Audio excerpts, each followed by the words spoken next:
আজ আসুন আমরা এই শিরোনামের উপদেশের দ্বারা ঈশ্বরের বাক্য অধ্যয়ন করব, ঈশ্বর যিনি শরীর ধারণ করে এসেছেন এবং বিশ্বাসীরা। প্রায় 2000 বছর আগে প্রথম মণ্ডলীর বিশ্বাসীরা পবিত্র আত্মা পেয়েছিল এবং একটি আশীর্বাদপূর্ণ জীবনযাপন করেছিল। আজ আসুন আমরা তাদের পরিস্থিতি পরীক্ষা করে দেখি। বাইবেলের শিক্ষার দিকে দেখে আসুন আমরা শরীর ধারণ করে আসা ঈশ্বরের বিষয়ে চিন্তা করি।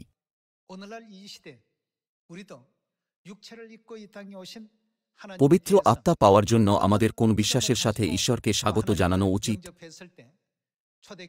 যেমন প্রথম মণ্ডলীর বিশ্বাসীরা করেছিল? আসুন আমরা একসাথে এই বিষয়ে চিন্তা করি। বাইবেল কি নবীদের দ্বারা লেখা নয়, যারা আমাদের উদ্ধারের জ্ঞান দেওয়ার জন্য আত্মার দ্বারা চালিত হয়েছিলেন?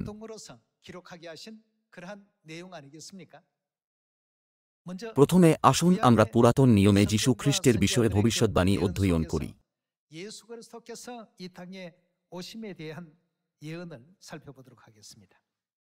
আসুন যিশাইয়া 9 অধ্যায় খুলি। আসুন আমরা একসাথে 6 পদ দেখি। যিশাইয়া 9 অধ্যায় 6 পদ। কারণ একটি বালক আমাদের জন্য জন্মিয়াছেন, একটি পুত্র আমাদিগকে দত্ত হইয়াছে, আর তাঁহারই স্কন্ধের উপরে কর্তৃত্বভার থাকিবে, এবং তাঁহার নাম হইবে আশ্চর্যমন্ত্রী, বিক্রমশালী ঈশ্বর, সনাতন পিতা, শান্তিরাজ। দায়ুদের সিংহাসন ও তাঁহার রাজ্যের উপরে কর্তৃত্ব বৃদ্ধির ও শান্তির সীমা থাকিবে না, যেন তাহা সুস্থির ও সুদৃঢ় করা হয় ন্যায়বিচারে ও ধার্মিকতা সহকারে, এখন অবধি অনন্তকাল পর্যন্ত। বাহিনীগণের সদাপ্রভুর উদ্যোগ ইহা সম্পন্ন করিবে। যিশাই কি সেই নবী ছিলেন না, যিনি এই পৃথিবীতে যিশুর জন্মের 700 বছর আগে জীবনযাপন করেছিলেন? তার লেখার মধ্যে এরকম একটা গুরুত্বপূর্ণ ভবিষ্যদ্বাণী ছিল। কারণ একটি বালক আমাদের জন্য জন্মিয়াছেন, একটি পুত্র আমাদিগকে দত্ত হইয়াছে, এবং তাঁহার নাম হইবে আশ্চর্যমন্ত্রী, বিক্রমশালী ঈশ্বর, সনাতন পিতা, শান্তিরাজ। সহজভাবে বললে, ঈশ্বর এই পৃথিবীতে বালকরূপে জন্মগ্রহণ করবেন এবং পুত্ররূপে আসবেন।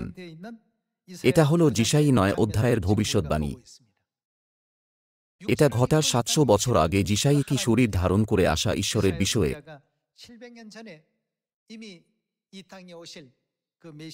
অর্থাৎ মসীহের বিষয়ে এইভাবে ভবিষ্যদ্বাণী করেননি। তাছাড়াও যিশাই 53 অধ্যায়ে সম্পূর্ণভাবে ব্যাখ্যা করা হয়েছে যে এই পৃথিবীতে ঈশ্বর কি ভূমিকা ও কাজ সম্পন্ন করবেন। আসুন যিশাইয়া 53 অধ্যায়ে দেখি। আসুন যিশাই 53 অধ্যায়ে 1 পদে গিয়ে দেখি, যখন তিনি শরীর ধারণ করে আসেন ঈশ্বর কি করবেন। আসুন 53 অধ্যায়ে 1 পদ দেখি। আমরা যাহা শুনিয়াছি তাহাকে বিশ্বাস করিয়াছে, সদাপ্রভুর বাহু কাহার কাছে প্রকাশিত হইয়াছে। কারণ তিনি তাঁহার সম্মুখে চারার ন্যায় এবং শুষ্ক ভূমিতে উৎপন্ন মূলের ন্যায় উঠিলেন। তাহার এমন রূপ কি শোভা নাই যে তাহার প্রতি দৃষ্টি করি, এবং এমন আকৃতি নাই যে তাহাকে ভালোবাসি।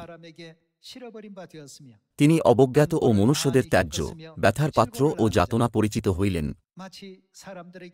লোকে যাহা হইতে মুখ আচ্ছাদন করে, তাহার ন্যায় তিনি অবজ্ঞাত হইলেন, আর আমরা তাহাকে মান্য করি নাই।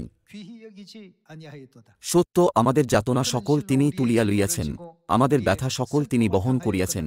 তবু আমরা মনে করিলাম তিনি আহত, ঈশ্বর কর্তৃক প্রহারিত ও দুঃখার্ত। কিন্তু তিনি আমাদের অধর্মের নিমিত্ত বিদ্ধ, আমাদের অপরাধের নিমিত্ত চূর্ণ হইলেন। আমাদের শান্তিজনক শাস্তি তাঁহার উপরে বর্তিল, এবং তাঁহার ক্ষত সকল দ্বারা আমাদের আরোগ্য হইল।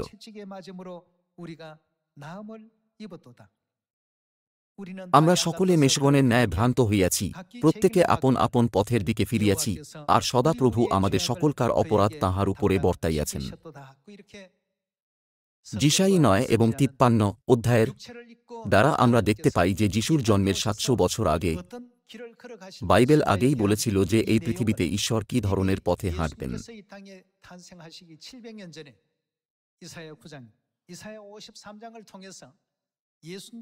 যিশু যে পথে হাঁটবেন সেই সমস্ত পথের আগেই ভবিষ্যদ্বাণী ছিল।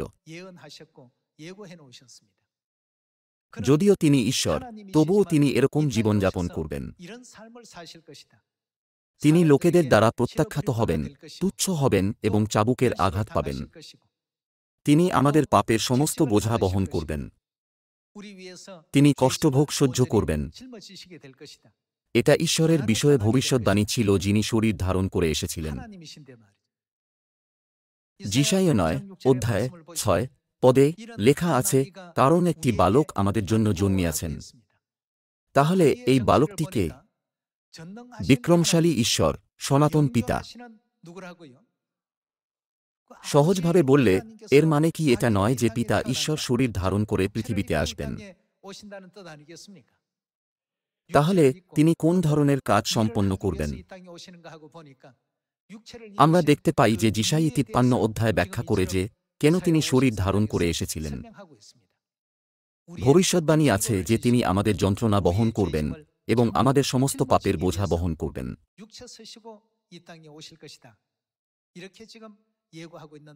যিশাইয়া 53 অধ্যায়ে আমরা এই ভবিষ্যদ্বাণী নিশ্চিত করতে পারি। যদি ঈশ্বর এই উদ্দেশ্য নিয়ে এই পৃথিবীতে এসে থাকেন, তাহলে মানবজাতির সঠিকভাবে কি করা উচিত? তাদের প্রতিদিন তাঁর সেবা করা উচিত। আপনারা কি একমত নন? কিন্তু যদিও তিনি হলেন ঈশ্বর, 3 পদে লেখা আছে, তিনি অবজ্ঞাত ও মনুষ্যদের ত্যায্য হইলেন।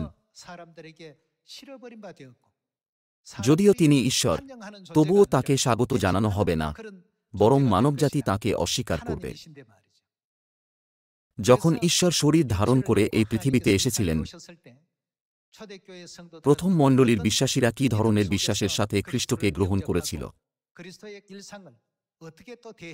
যখন আমরা পঞ্চাশোত্তমীর দিনে মার্কের উপরের ঘরে পবিত্র আত্মা পাওয়ার আগে পর্যন্ত প্রক্রিয়ার দিকে ভালোভাবে দেখি, তখন আমরা জ্ঞান অর্জন করতে পারব যে এই শেষ পবিত্র আত্মার যুগে স্বর্গীয় পিতা ও স্বর্গীয় মাতার উপর আমাদের কি ধরনের বিশ্বাস রাখা উচিত। এছাড়াও আমি আত্মবিশ্বাসী যে এরকম করে আমরা শেষ বর্ষার পবিত্র আত্মা পরিধান করতে পারব।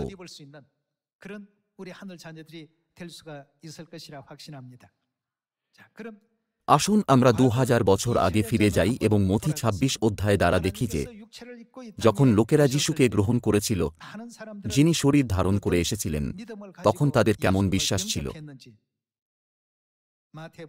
আসুন মথি 26 অধ্যায় 6 পদ দেখি। আসুন আমরা 6 পদ দেখি।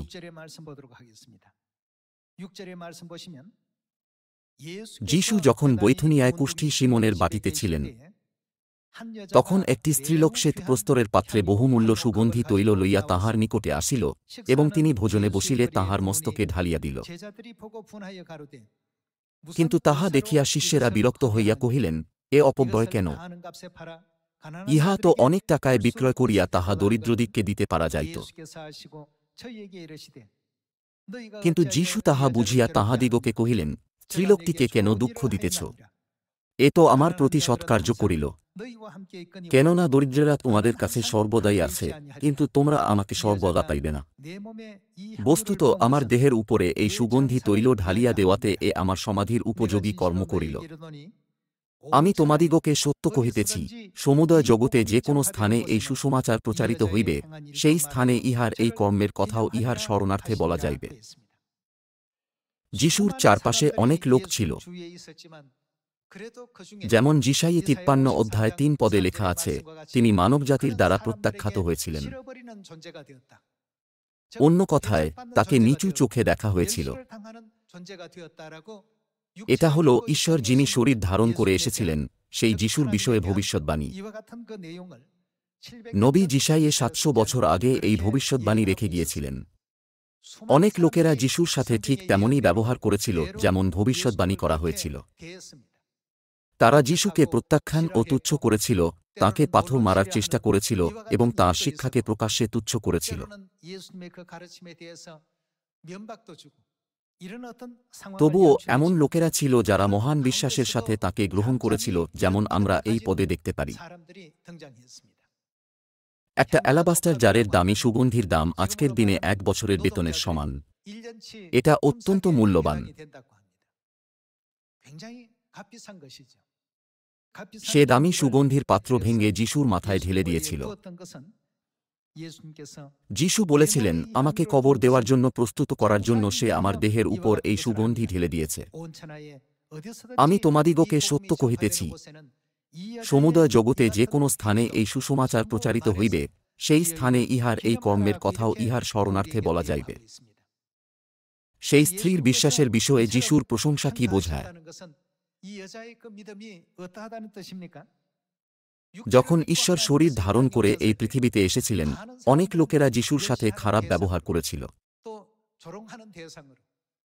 তারা তাঁকে তুচ্ছ, অপমান, ঘৃণা এবং প্রত্যাখ্যান করেছিল। কিন্তু এই স্ত্রীলোকটি তাঁকে অত্যন্ত সম্মান করেছিল। সে চোখের জলে যিশুর পা ভিজিয়েছিল এবং নিজের চুল দিয়ে তা মুছে দিয়েছিল। সে সঠিকভাবে মসীহ হিসাবে তাঁর আরাধনা করেছিল, যিনি পাপীদের উদ্ধার দেওয়ার জন্য এসেছিলেন। শুধুমাত্র এই স্ত্রীলোকই এরকম বিশ্বাস প্রদর্শন করেনি। আসুন মথি 8 অধ্যায় 5 পদ দেখি। মথি 8 অধ্যায় 5 পদে লেখা আছে, আর তিনি কফরনাহুমে প্রবেশ করিলে একজন সৎপতি তাঁহার নিকটে আসিয়া বিনতিপূর্বক কহিলেন, হে প্রভু, আমার দাস গৃহে পক্ষাঘাতে পড়িয়া আছে, ভয়ানক যাতনা পাইতেছে। তিনি তাহাকে কহিলেন, আমি গিয়া তাহাকে সুস্থ করিব।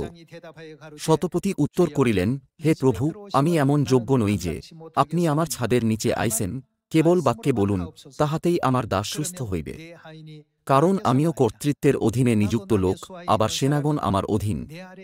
আর আমি তাহাদের একজনকে আইসো বলিলে সে যায়, এবং অন্যকে আইস বলিলে সে আইসে, আর আমার দাসকে এই কর্ম করো বলিলে সে তাহা করে। এই কথা শুনিয়া যিশু আশ্চর্য জ্ঞান করিলেন, এবং যাহারা পশ্চাৎ পশ্চাৎ আসিতেছিল তাহাদিগকে কহিলেন, আমি তোমাদিগকে সত্য বলিতেছি, ইসরায়েলের মধ্যে কাহারও এত বড় বিশ্বাস দেখিতে পাই নাই। শতপতি খুবই সম্মানিত ও কৃতজ্ঞ অনুভব করেছিল যে যিশুর মতো মহান ও পবিত্র ব্যক্তি শুধু তাঁর দাসকে সুস্থ করার জন্য তাঁর বাড়িতে আসবেন। তাই সে বলেছিল, আমার অধীনেও সৈন্য আছে, আর আমি তাহাদের একজনকে যাও বলিলে সে যায়, এবং অন্যকে আইসো বলিলে সে আইসে। আমি এমন যোগ্য নই যে আপনি আমার ছাদের নিচে আইসেন, কেবল বাক্যে বলুন, তাহাতেই আমার দাস সুস্থ হইবে। যদিও যিশু ইসরায়েলের অনেক লোকের সাথে দেখা করেছিলেন, তাদের মধ্যে বেশিরভাগই তাকে সঠিকভাবে বুঝতে এবং গ্রহণ করতে ব্যর্থ হয়েছিল। তাই তিনি বলেছিলেন, ইসরায়েলের মধ্যে কাহারও এত বড় বিশ্বাস দেখিতে পাই নাই। এমন লোকেরা ছিল যারা তাঁকে তুচ্ছ করেছিল, অত্যাচার করেছিল এবং প্রত্যাখ্যান করেছিল, কিন্তু বেশি কেউ তাঁকে এইভাবে স্বাগত জানায়নি। যদিও ঈশ্বর এই পৃথিবীতে এসেছিলেন, বেশিরভাগ লোকেরা এইভাবে প্রতিক্রিয়া দেখিয়েছিল। বাহ্যিকভাবে অনেক লোকেদের বিশ্বাস আছে বলে মনে হয়েছিল, কিন্তু তাদের সত্য বিশ্বাস তখনই প্রকট হয়েছিল যখন ঈশ্বর সরাসরি তাদের সাথে দেখা করার জন্য শরীর ধারণ করে এই পৃথিবীতে এসেছিলেন।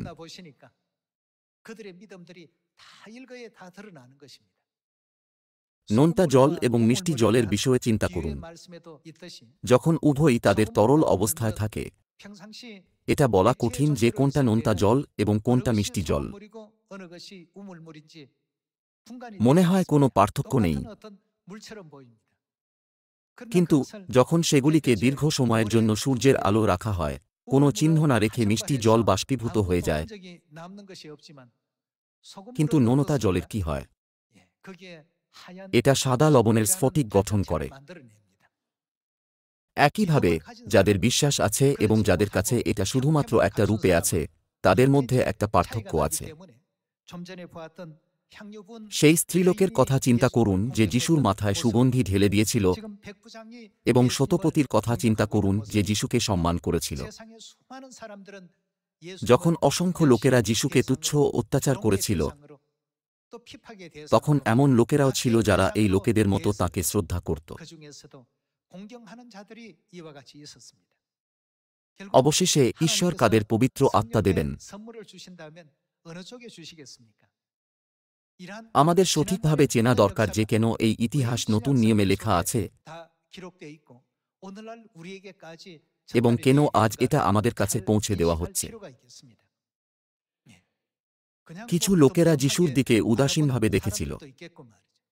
এই পৃথিবীতে বিভিন্ন ধরনের লোক আছে। আমাদের অবশ্যই ইতিহাস থেকে খোঁজা উচিত কারা পবিত্র আত্মায় বাস করার শর্তগুলি পূর্ণ করেছে এবং এরকম করে আমাদের তাদের সমস্ত অনুকরণযোগ্য বিশ্বাসের কাজ এবং বিশ্বাসের পথ অনুসরণ করা উচিত।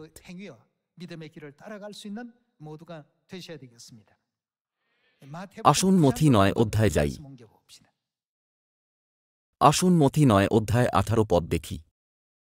তিনি তাহাদিগকে এই সকল কথা বলিতেছেন, আর দেখো, একজন অধ্যক্ষ আসিয়া তাহাকে প্রণাম করিয়া কহিলেন, আমার কন্যাটি এতক্ষণ মরিয়া গিয়াছে, কিন্তু আপনি আসিয়া তাহার উপরে হস্তার্পণ করুন, তাহাতে সে বাঁচিবে।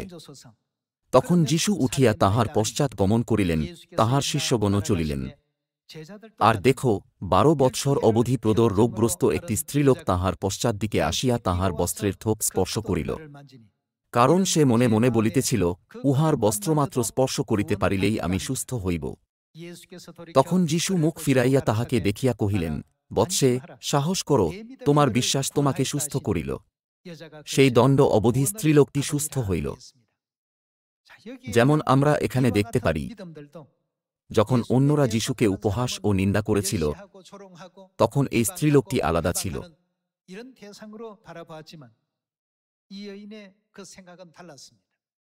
সে নিশ্চিত ছিল যে যদি সে শুধু যীশুর বস্ত্র স্পর্শ করে, তাহলে সে সুস্থ হবে এবং উদ্ধার পাবে।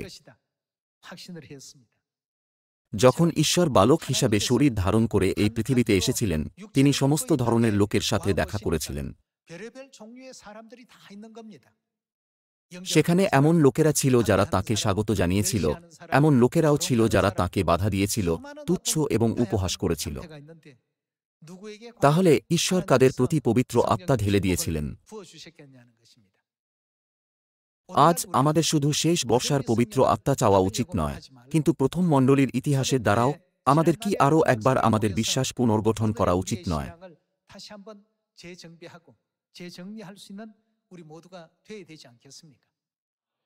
যখন ঈশ্বর শরীর ধারণ করে এই পৃথিবীতে এসেছিলেন, তিনি বিভিন্ন ধরনের লোকের সাথে দেখা করেছিলেন। যিশুর উপর সুগন্ধি ঢেলে দেওয়ার সেই স্ত্রীলোক,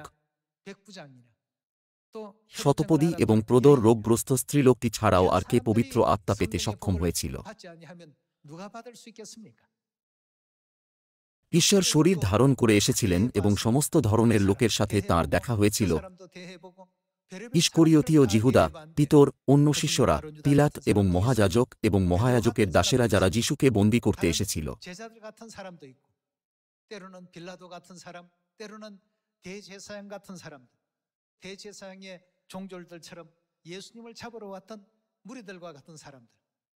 ঈশ্বর সমস্ত ধরনের লোকেদের সাথে দেখা করেছিলেন যাতে তারা তাদের পাপের জন্য আর অজুহাত দিতে না পারে।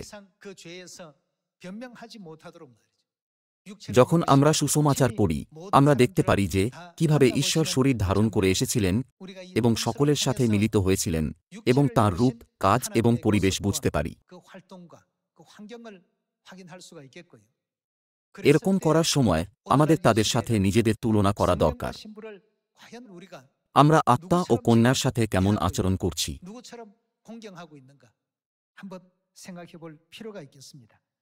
আসুন 15 অধ্যায়ে যাই। আসুন মথি 15 অধ্যায় 21 পদ দেখি।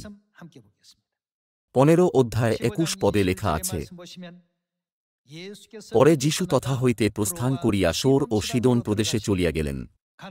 আর দেখো, ওই অঞ্চলের একটি কনানীয় স্ত্রীলোক আসিয়া এই বলিয়া চেঁচাইতে লাগিল, হে প্রভু, দাউদ সন্তান, আমার প্রতি দয়া করুন, আমার কন্যাটি ভূতগ্রস্ত হইয়া অত্যন্ত ক্লেশ পাইতেছে। কিন্তু তিনি তাহাকে কিছুই উত্তর দিলেন না। তখন তাহার শিষ্যেরা নিকটে আসিয়া তাহাকে নিবেদন করিলেন, ইহাকে বিদায় করুন, কেননা এ আমাদের পিছনে পিছনে চেঁচাইতেছে। তিনি উত্তর করিয়া কহিলেন, ইসরায়েল কুলের হারানো মেষ ছাড়া আর কাহারও নিকটে আমি প্রেরিত হই নাই। কিন্তু স্ত্রীলোকটি আসিয়া তাহাকে প্রণাম করিয়া কহিল, প্রভু, আমার উপকার করুন। তিনি উত্তর করিয়া কহিলেন, সন্তানদের খাদ্য লইয়া কুকুরদের কাছে ফেলিয়া দেওয়া ভালো নয়। তাহাতে সে কহিল, হাঁ প্রভু, কেননা কুকুরেরাও আপন আপন কর্তাদের মেজ হইতে যে গুঁড়া গাঁড়া পড়ে তাহা খায়। তখন যীশু উত্তর করিয়া তাহাকে কহিলেন, হে নারী, তোমার বড়ই বিশ্বাস, তোমার যেমন ইচ্ছা তেমনি তোমার প্রতি হউক। আর সেই দণ্ড অবধি তাহার কন্যা সুস্থ হইল। যখন যীশু সুসমাচারের সাথে সম্পর্কিত অনেক কাজ করেছিলেন, অনেক লোকেরা তাঁকে উপহাস করেছিল,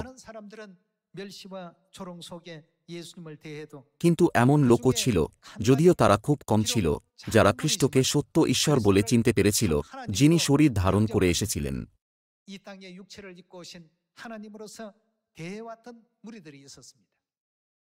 কনানীয় স্ত্রী তাদের মধ্যে একজন ছিল। যীশু বলেছিলেন, সন্তানদের খাদ্য লইয়া কুকুরদের কাছে ফেলিয়া দেওয়া ভালো নয়। ইসরায়েল কুলের হারানো মেষ ছাড়া আর কাহারও নিকটে আমি প্রেরিত হই নাই। তখন সেই স্ত্রীলোকটি বলেছিল, হ্যাঁ প্রভু, কিন্তু কুকুরেরা কি অবশিষ্ট গুঁড়ো গাঁড়া খায় না? যদি ভুল বোঝাবুঝি হয়, তাহলে কেউ হয়তো চিন্তা করতে পারে, ওহো, যীশু কি আমাকে খুব বেশি অপমান করছেন না? তিনি কিভাবে এটা বলতে পারেন? এবং সে চলে যেতে পারে। কিন্তু সেই স্ত্রী বলেছিল, প্রভু, আপনি ঠিক বলেছেন। আমরা পাপের মধ্যে জন্ম নিয়েছি, এবং আপনি মানবজাতিকে বাঁচানোর জন্য এই পৃথিবীতে এসেছেন। যদিও আপনি আমাকে পশুর সাথে তুলনা করেন, আপনার বাক্য হল সত্য এবং সঠিক। কিন্তু এমনকি কুকুররাও তাদের প্রভুর টেবিল থেকে পড়ে যাওয়া খাবারের টুকরোর অনুগ্রহ পেতে পারে। এইভাবে সে নিজেকে আরও নম্র করেছিল এবং অবশেষে যীশু তাকে আশীর্বাদ করেছিলেন। যীশু বলেছিলেন, হে স্ত্রীলোক, তোমার মহান বিশ্বাস আছে। একজন সাধারণ ব্যক্তি হয়তো তাঁর প্রতি রেগে যাবে বা তাকে ছেড়ে চলে যাবে। কিন্তু স্ত্রীলোকটি বলেছিল, কেননা কুকুরেরাও আপন আপন কর্তাদের মেজ হইতে যে গুঁড়া গাঁড়া পড়ে তাহা খায়। আমাদের এই স্ত্রীর প্রতিক্রিয়া এবং তার বিশ্বাসকে ভালোভাবে পরীক্ষা করা উচিত।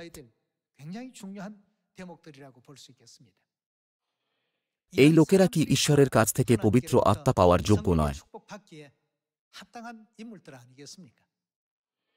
যখন যীশু বলেছিলেন, আমি ও পিতা এক, এবং এরকম অভিব্যক্তি ব্যবহার করেছিলেন, আমি ঈশ্বর, তখন যিহুদিরা কেমন প্রতিক্রিয়া দেখিয়েছিল? তারা তাঁকে পাথর মারার চেষ্টা করেছিল এবং পরে ইসরায়েলীয়রা এমনকি চিৎকার করেছিল, ডাকাত বারাব্বাকে মুক্ত করো এবং যিশুকে ক্রুশে দাও। শেষে তারা বলেছিল, তাঁকে ক্রুশবিদ্ধ করার অপরাধ আমাদের ও আমাদের সন্তানদের উপর পড়ুক। এইভাবে তারা যিশুর সাথে কতটা নিষ্ঠুর আচরণ করেছিল, যিনি এই পৃথিবীতে শরীর ধারণ করে এসেছিলেন। তাঁর সাথে সম্মানের সাথে আচরণ করা তো দূরের কথা, তারা তাঁকে অবজ্ঞা করেছিল। কিন্তু যদিও কম লোক হোক, তবুও যিশুর উপর সুগন্ধি ঢেলে দেওয়া স্ত্রীলোক, শতপতি, প্রদর রোগগ্রস্ত স্ত্রী এবং কনানীয় স্ত্রীর মতো লোকও ছিল যারা সঠিকভাবে তাঁকে গ্রহণ করেছিল। তাকে বলা হয়েছিল, সন্তানদের রুটি নিয়ে কুকুরকে দেওয়া ঠিক নয়, কিন্তু সে উত্তর দিয়েছিল, এমনকি কুকুরও অবশিষ্ট গুঁড়ো গাঁড়া খায়।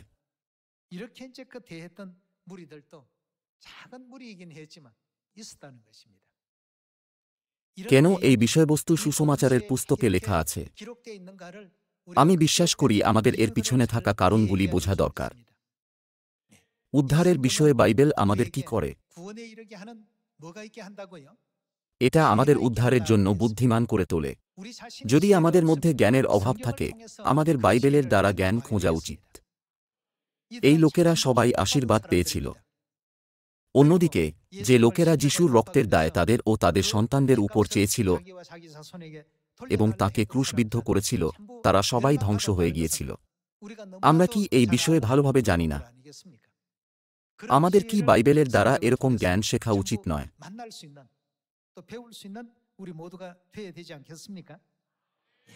আসুন লুক 19 অধ্যায়ে যাই। আসুন লুক 19 অধ্যায়ে এক পদ দেখি। 1절의 말씀 함께 보겠습니다. পরে তিনি জিরিহোতে প্রবেশ করিয়া নগরের মধ্য দিয়া যাইতেছিলেন। আর দেখো, শক্কেও নামে এক ব্যক্তি, সে একজন প্রধান করগ্রাহী, এবং সে ধনবান ছিল। আর কে যিশু, সে দেখিতে চেষ্টা করিতেছিল, কিন্তু ভিড় প্রযুক্ত পারিল না, কেননা সে খর্বকায় ছিল। তাই সে আগে দৌড়িয়া গিয়া তাহাকে দেখিবার জন্য একটি শুকমোর গাছে উঠিল, কারণ তিনি সেই পথে যাইতেছিলেন। পরে যিশু যখন সেই স্থানে উপস্থিত হইলেন, তখন উপরের দিকে চাহিয়া তাহাকে কহিলেন, শক্কেও, শীঘ্র নামিয়া আইসো, কেননা আজ তোমার গৃহে আমাকে থাকিতে হইবে। তাহাতে সে শীঘ্র নামিয়া আসিল, এবং আনন্দের সহিত তাহার আতিথ্য করিল। তাহা দেখিয়া সকলে বচসা করিয়া বলিতে লাগিল, ইনি একজন পাপীর ঘরে রাত্রি যাপন করিতে গেলেন। তখন শক্কেও দাঁড়াইয়া প্রভুকে কহিল, প্রভু, দেখুন, আমার সম্পত্তির অর্ধেক আমি দরিদ্রদিগকে দান করি, আর যদি অন্যায়পূর্বক কাহারও কিছু হরণ করিয়া থাকি, তাহার চতুর্গুণ ফিরাইয়া দিই। তখন যিশু তাহাকে কহিলেন, আজ এই গৃহে পরিত্রাণ উপস্থিত হইল, যেহেতুক এ ব্যক্তিও অব্রাহামের সন্তান। শক্কেও একজন প্রধান কর আদায়কারী ছিল, এবং সমাজে তাকে ভালো ব্যক্তি বলে বিবেচনা করা হতো না।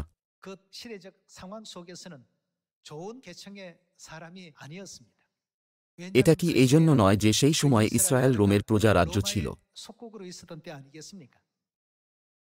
সে ইসরায়েলীয়দের কাছ থেকে কর সংগ্রহ করত এবং সেগুলি রোমান সাম্রাজ্যের কাছে পৌঁছে দিত। এই কারণে লোকেরা তাকে নেতিবাচক দৃষ্টিতে দেখেছিল।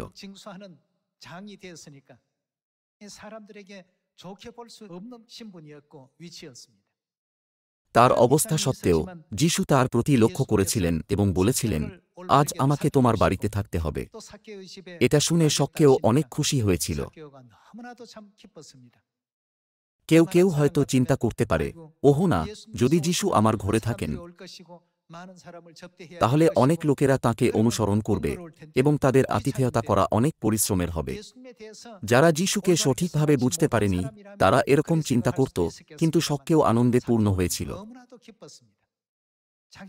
সে এই বিষয়ে অনেক আনন্দিত হয়েছিল যে যিশু তার ঘরে আসছেন এবং বলেছিল, প্রভু দেখুন, এখানে এবং এখন আমি আমার সম্পত্তির অর্ধেক গরিবদের দিয়ে দিচ্ছি। বাইবেল জুড়ে এই লোকেদের বিষয়ে বিবেচনা করুন যারা যিশুকে সম্মান করেছিল। যিশু তাদের কেমন প্রতিক্রিয়া দেখিয়েছিলেন? এই বাড়িতে কি এসেছে? তিনি বলেছিলেন, আজ এই গৃহে পরিত্রাণ উপস্থিত হইল। উদ্ধারের জন্য অনেক শর্ত থাকতে পারে, কিন্তু যিশুর ডানদিকের ডাকাতকে দেওয়া আশীর্বাদের কথা চিন্তা করুন, আজ তুমি পরমদেশে আমার সাথে উপস্থিত হবে, বা শক্কেওকে বলা, আজ এই গৃহে পরিত্রাণ উপস্থিত হল।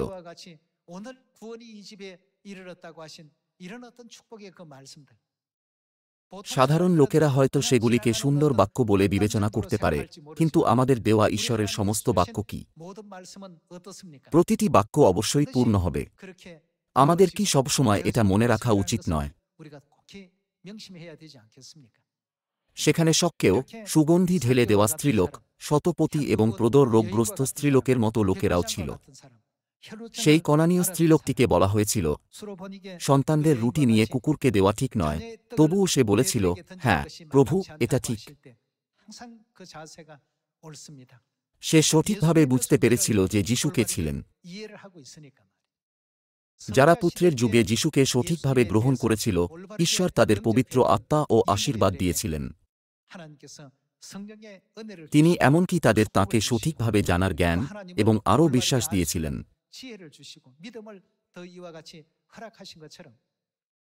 যখন আমরা বিবেচনা করি যে পিতা ও মাতা শরীর ধারণ করে এই পৃথিবীতে এসেছেন এবং এই সুসমাচার নেতৃত্ব করছেন, আমাদের শুধুমাত্র সাধারণভাবে ঈশ্বরের কাছে শেষ বর্ষার পবিত্র আত্মা চাওয়া উচিত নয়। পবিত্র আত্মা পাওয়ার পূর্বশর্তের বিষয়ে পিতা কি বলেছেন? তিনি কি বলেননি যে আমাদের প্রথমে ঈশ্বরকে জানা উচিত? এই লোকেরা ঈশ্বরকে সঠিকভাবে গ্রহণ করেছিল কারণ তারা তাঁকে জানত। অন্যদিকে যারা যিশুকে জানত না, তারা তাঁকে পাথর মারার চেষ্টা করেছিল এবং ক্রুশবিদ্ধ করেছিল। আজ আসুন আমরা ঈশ্বরের বিষয়ে চিন্তা করি যিনি আমাদের সাথে বাস করেন। ঈশ্বরের স্বর্গের মহিমায় সিংহাসনে বসা উচিত, তবুও আমাদের উদ্ধারের জন্য ঈশ্বর শরীর ধারণ করে এই পৃথিবীতে নেমে এসেছেন। 인생의 그 모습 속에 আমাদের স্বর্গরাজ্যে পরিচালিত করার জন্য এবং এই ভবিষ্যৎবাণী পূর্ণ করার জন্য যে আত্মা ও কন্যা কহিতেছেন আইসো। 오라 하시는도다 하신 예언을 이루시기 위해서 이 땅에 স্বর্গীয় পিতা ও স্বর্গীয় মাতা এই পৃথিবীতে শরীর ধারণ করে এসেছেন এবং আমাদের সাথে বাস করছেন। 생각하면서 আমরা কি শতপতির মতো পিতা ও মাতাকে সম্মান করছি? 아버지 어머니를 대하고 있는가? আমরা কি শক্কের মতো পিতা ও মাতার সেবা করছি? এই সমস্ত বিষয় বিবেচনা করে আসুন আমরা আজকের শিরোনাম ঈশ্বর যিনি শরীর ধারণ করে এসেছেন এবং বিশ্বাসীরা এবং শরীর ধারণ করে আসা ঈশ্বর ও বিশ্বাসীদের মধ্যে সম্পর্ক প্রতিফলিত করে দেখি। আসুন মথি 11 অধ্যায় 2 পদ দেখি।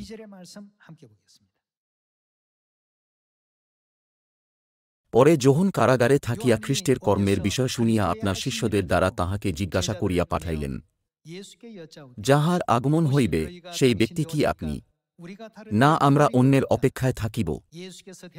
যীশু উত্তর করিয়া তাহাদিগকে কহিলেন, তোমরা যাও, যাহা যাহা শুনিতেছ ও দেখিতেছ তাহার সংবাদ যোহনকে দেও।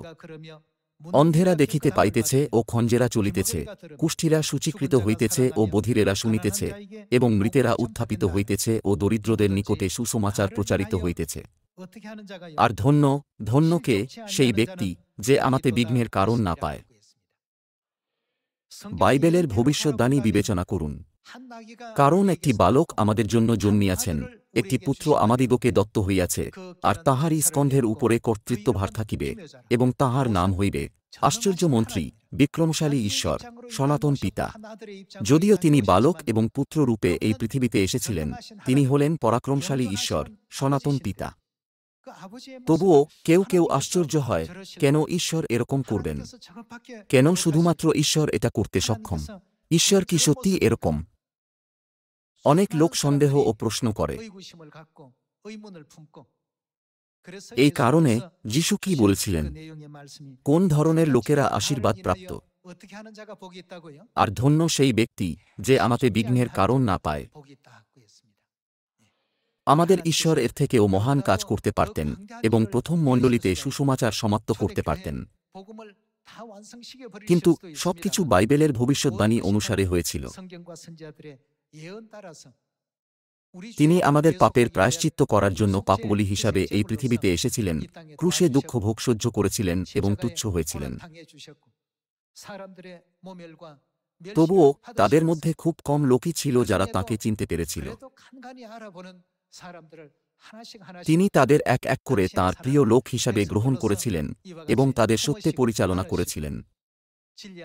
তাহলে আমরা নিজেদের জিজ্ঞাসা করতে পারি, এই পবিত্র আত্মার যুগে যখন আত্মা ও কন্যা শরীর ধারণ করে এই পৃথিবীতে আসেন, আমাদের বিশ্বাসীদের কিভাবে ঈশ্বরকে সঠিকভাবে দেখা উচিত? আরও আমাদের জন্য ঈশ্বরকে গ্রহণ করার সঠিক পথ কি? এরকম করে সিওনের সমস্ত সন্তানদের বাইবেলের দ্বারা দেখানো পথ পরীক্ষা করে দেখা উচিত এবং বিশ্বাসের সঠিক পথে চলা উচিত। দয়া করে মনে রাখুন যে এরকম ব্যক্তিদের পবিত্র আত্মা দেওয়া হয়, এবং আমি আমাদের স্বর্গীয় পরিবারের সমস্ত সদস্যদের অনুরোধ করি পিতা ও মাতাকে সঠিকভাবে বিশ্বাস করার দ্বারা সুসমাচার সম্পূর্ণ করুন। এর দ্বারা আমি আজকের উপদেশ সমাপ্ত করি। আপনাদের অনেক ধন্যবাদ।